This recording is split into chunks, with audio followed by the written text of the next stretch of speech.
بہت دلچسپ بات ہے، بہت ہی دلچسپ۔ آج صبح 8 بجے، 8 سے لے کر 9 بجے کا ٹائم تھا، میرے ایک دوست نے مجھے فون کیا، میں نے کہا کہاں ہیں؟ کہنے لگا بیت المقدس میں۔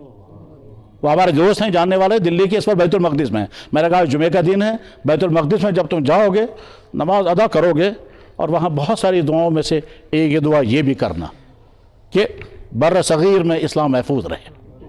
اذان سے پہلے مسجد میں آنا ایمان کی علامت ہے۔ اگر کوئی انسان وقت سے پہلے مسجد میں پہنچ جاتا ہے تو بخاری شریف میں حدیث ہے، اللہ کے نبی علیہ السلام نے ارشاد فرمایا کہ جب کوئی مسلمان نماز کے انتظار میں مسجد میں بیٹھتا ہے تو فرشتے اس کے لیے مسلسل دعا کرتے ہیں، اور دعا کے کلمات بھی وہاں لکھے ہوئے ہیں، اللہم اغفرہ وارحمہ۔ لہٰذا جو بھائی بھی اذان سے پہلے، وقت سے پہلے مسجد میں آتا ہے، اس کو بہت مبارک، اور اس مزاج کی حفاظت کرنی ہے۔ وجہ اس کی یہ ہے کہ بار بار انسان کی غلطی یہ ہوتی ہے کہ نماز کا وقت ہو چکا ہوتا ہے، پھر بھی انسان کہتا ہے ابھی 5 منٹ ہے، ابھی مسجد میں جا کر کیا کریں گے۔ آدمی مسجد سے باہر، دکان پر، سڑک پر، گھر میں بیکار بیٹھا رہے گا لیکن مسجد میں نہیں آتا۔ حالانکہ مسجد میں بیکار اور بے فائدہ بیٹھنا بھی عبادت ہے، یعنی نماز کے انتظار میں، لیکن شرط ہے کہ باوضو ہونا چاہیے۔ اس کے بعد جب ہم مسجد میں پہنچے تو وقت ضائع نہیں کرنا ہوتا ہے، کچھ نہ کچھ عمل ضرور کرنا چاہیے۔ جمعے کے دن سورہ کہف پڑھنے کی بہت زیادہ فضیلت بھی ہے اور تاکید بھی ہے، اور اس کے بے شمار فائدے ہیں، اور وہ فائدے اللہ کے نبی نے بیان فرمائے ہیں۔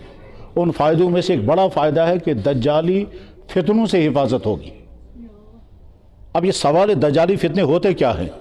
ظاہر ہے وہ اس وقت تفصیل بیان نہیں ہو سکتی ہے۔ اس کی ایک مثال یہ ہے کہ دجالی فتنوں میں سے بڑا فتنہ یہ ہوگا کہ آدمی ایمان سے محروم ہوتا ہے۔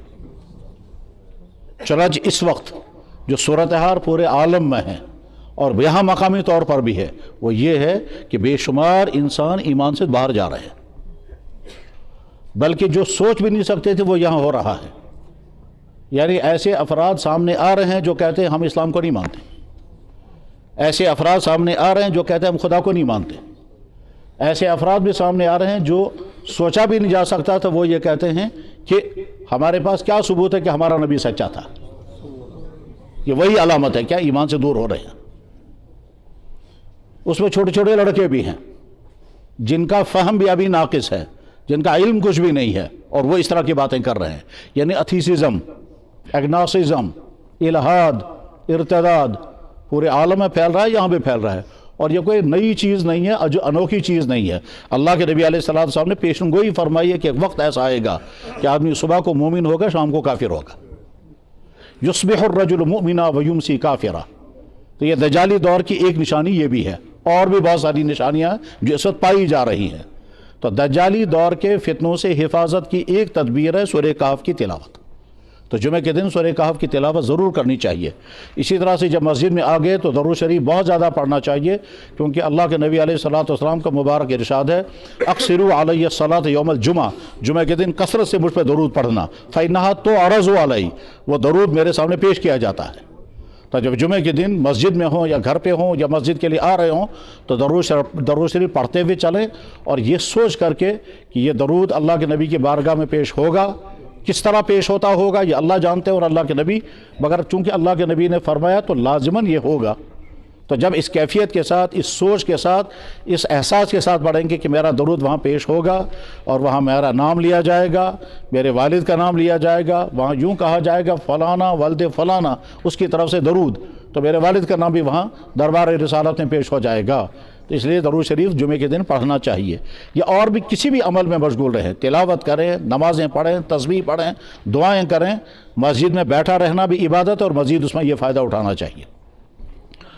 دوسری بات، یہ ہمارے عزیز محترم قاری اسلم صاحب نے اذان سے پہلے جو گفتگو کی، وہ ساری کی ساری گفتگو بے فائدہ گفتگو ہے۔ کسی انسان کے بارے میں گفتگو کرنے کے بجائے زیادہ بہتر تھا یہ حدیث سناتے، اس کا ترجمہ کرتے تو سننے والوں کو فائدہ ہوتا، قرآن کریم کی کوئی آیت سناتے اور اس کا ترجمہ کرتے تو سننے والوں کو فائدہ ہوتا، وہ دین کی بات ہوتی۔ کسی فرد کی تعریف کرنا بے فائدہ چیز ہے اور مناسب بھی نہیں ہے۔ ساتھ میں تھوڑی سی تصحیح کرنی بھی ضروری ہے، وہ یہ کہ کشمیر میں اسلام لانے والی شخصیت پہلی ہے حضرت سید عبد الرحمن بلبل رحمہ اللہ تعالی. ان کے بعد دوسری اہم ترین شخصیت ہے حضرت شاہ ہمدان رحمہ اللہ تعالی. ان دو بزرگوں کے ذریعے سے کشمیر میں اسلام پہنچا اور دعوت کی بنیاد پر پہنچا، لالچ کی بنیاد پر نہیں، پریشر کی بنیاد پر نہیں، دھوکے کی بنیاد پر نہیں، کسی تلوار کی بنیاد پر نہیں، بلکہ وہ آئے اور یہ اللہ کا فیصلہ تھا. یہاں کے اس زمانے کے ہمارے ان پرانوں کی خوش قسمتی تھی اور ان بزرگوں کی قربانی تھی جنہوں نے اپنا ملک، اپنا وطن، اپنا ماحول، اپنا وہ اسلامی کلچر چھوڑ کر کے یہاں اس کفرستان میں آئے اور یہاں اسلام کی دعوت پہنچی اور اسلام یہاں پھیلا. شاہ ہمدان رحمہ اللہ تعالیٰ کی آمد پر یہاں ہزاروں انسانوں نے اسلام قبول کیا. پہلا سفر جو شاہ ہمدان رحمہ اللہ تعالیٰ نے کیا ہے، اس کے بعد جب وہ واپس نکلے 2 سال کے بعد، تو ان کی آمد پر چند ہزار مسلمان تھے اور حکومت مسلمانوں کی تھی. مسلمان حکمران تھا مگر وہ دین سے دور، اتنا دین سے دور کہ بادشاہ کے نکاح میں 2 سگی بہنیں تھیں. اس کو یہ بھی معلوم نہیں تھا کہ میں مسلمان ہوں اور اسلام میں یہ حرام ہے. تو حضرت شاہ ہمدان رحمہ اللہ تعالیٰ کے کہنے اور سمجھانے پر اس نے اس غلطی کی اصلاح کر لی، یعنی ایک بہن کو چھوڑ دیا. غرض یہ کہ یہاں چند ہزار مسلمان تھے لیکن اسلام پھیلا ہوا نہیں تھا، نہ اسلام پھیلانے کی کوئی محنت چل رہی تھی. تو شاہ ہمدان رحمہ اللہ تعالیٰ کے آنے پر یہاں اسلام کی دعوت کا سلسلہ شروع ہوا اور جس علاقے میں حضرت پہنچ جاتے تھے اس علاقے کے لوگوں کو جمع کرتے تھے، دین کی دعوت دیتے تھے اور صبح کو یا اگلے دن یا 2 دن کے بعد وہ سارے مسلمان ہو جاتے تھے. بڑی حیرت انگیز تاریخ ہے، وہ پڑھنی چاہیے کہ کس طرح سے یہاں کے لوگوں نے اس زمانے میں اسلام قبول کیا. ان کو کوئی لالچ نہیں دیا گیا. لالچ کون دیتا؟ حکومت تو یہاں کی تھی، وہ تو بیچارے باہر سے آئے تھے، تو وہ کیا لالچ دے کر کے آتے؟ پریشر بھی نہیں ہو سکتا تھا. وہ کون سا پریشر یہاں کے لوگوں پر تھے؟ وہ تو باہر سے آئے ہوئے تھے. پہلا شخص حضرت عبد الرحمن بلبل رحمہ اللہ تعالیٰ آئے ہیں اور وہ چائنا سے آئے ہیں اور سادات میں سے تھے اور یہاں حکومت یہاں کے لوگوں کی تھی. تو ظاہر ہے وہ تلوار کس پر چلاتے؟ تو اس لیے نہ کوئی پریشر، نہ کوئی تلوار، نہ کوئی لالچ، نہ کوئی دباؤ، نہ کوئی دھوکہ، بلکہ سچا دین سچے انسانوں کے ہاتھوں زبان سے پہنچا اور یہاں کے لوگوں نے اسلام قبول کیا.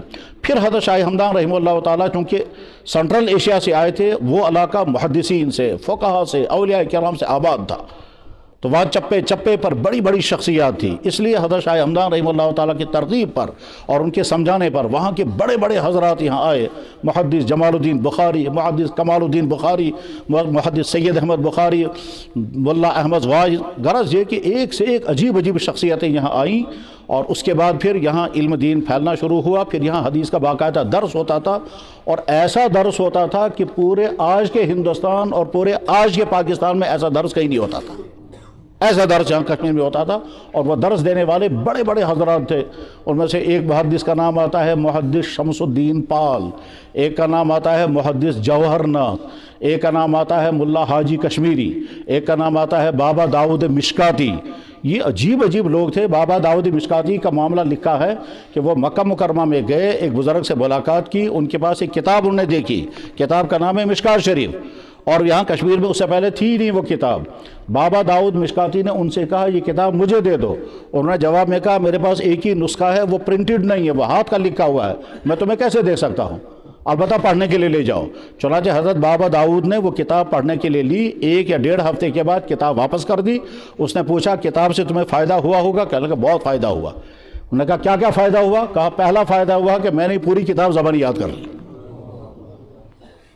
چنانچہ واپس جب آئے ہیں تو ان کا نام ہی پڑ گیا بابا داؤد مشکاتی. جہاں گنرپورہ میں وہ دفن ہیں اور وہاں مسجد کے باہر ان کا مزار مقدس ہے. ایسی ایسی عجیب شخصیات یہاں کشمیر میں پیدا ہوئی ہیں.